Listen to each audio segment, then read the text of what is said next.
America, Qatar और Egypt ने 15 अगस्त के दिन इजराइल और हमास को बुलाया है कि आओ मीटिंग टेबल पर बैठो, डील करो और कोई बहाना नहीं चलेगा। इजराइल राजी भी हो गया और 15 अगस्त को अपनी डेलीगेशन भेजने को तैयार है। इजराइल के आतंक के खिलाफ नॉर्वे में जबरदस्त प्रदर्शन हो रहा है, जो इजराइल पत्रकारों का नरसंहार कर रहा है। देखिए।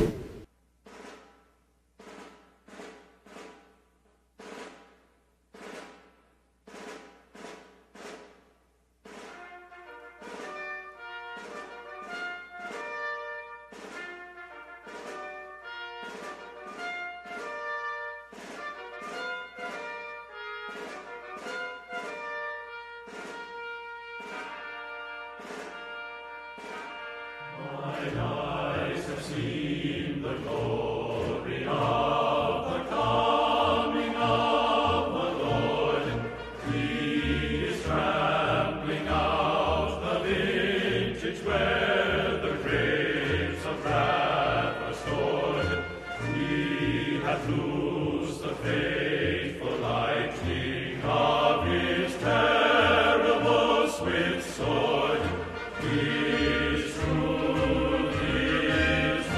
इजराइल के खिलाफ सिर्फ यहां पर नहीं, नॉर्वे में नहीं, बल्कि स्वीडन में भी जमकर प्रदर्शन जारी है दोस्तों।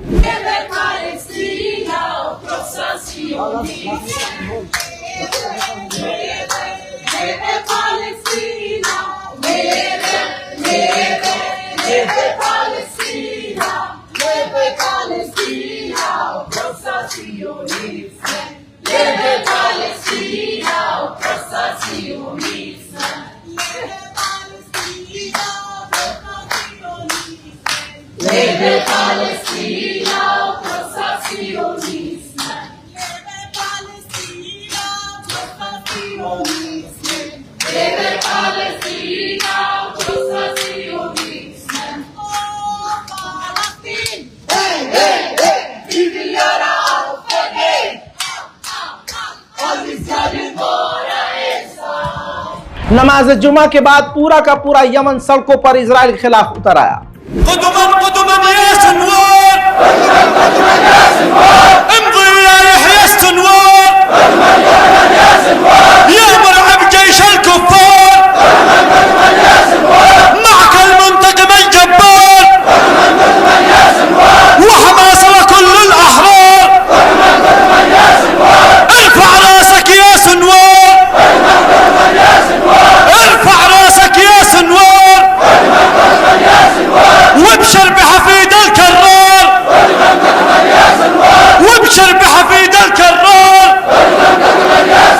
वैसे तो तुर्की से मुझे कोई खास उम्मीद नहीं है, क्योंकि पहले की रिपोर्ट में मैं आपको तुर्की ने जो कांड किया है वो बता चुका हूं, लेकिन यहां पर आपको यह भी दिखाना जरूरी है कि तुर्की ने अपनी ट्रैफिक लाइट के ऊपर, रेड लाइट पर कातिल इजराइल लिखा हुआ है। मेरे दोस्तों, अल्लाह आपके वालिदैन को, माँ बाप को सलामत रखे।